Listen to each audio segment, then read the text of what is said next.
Sir, tayong bunga. Oo. Malalaki na eh. Mukhang may lakad ah. Saan ba lakad natin? Diyan sir, sa barangay. Balita ko nagkakabigayan daw ng ayuda eh. Gusto mo sumama sir? Para dalawa tayo. May kasama ako sir, tara. Ayuda? Nakikisali ka pa sa mga ganyan? Ba bagong sahod ka?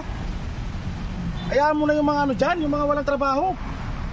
Para sila na lang yung makinabang. Nakikisama pa kayo. Laki-laki na nga ng sahod mo. Dapat nga tayo yung binibigyan ng ayuda eh. Dahil tayo yung nagbabayad ng buwis eh. Yung mga iba dyan, mga pabura-buraot lang eh. Siya pala yung laging nakakakuha ng, ng ayuda. Ikaw sir, kung ayaw mo, ako na lang. Sige, alis na ako sir. Teka, magkano ba bigayan? Balita ko, 5,000 daw eh. Kaya, sayang. Sige sir, alis na ako. Ayaw mo naman sumama eh. 5,000? Teka, sandali. Dadaling ko lang ito doon. Mag-aayos lang ako.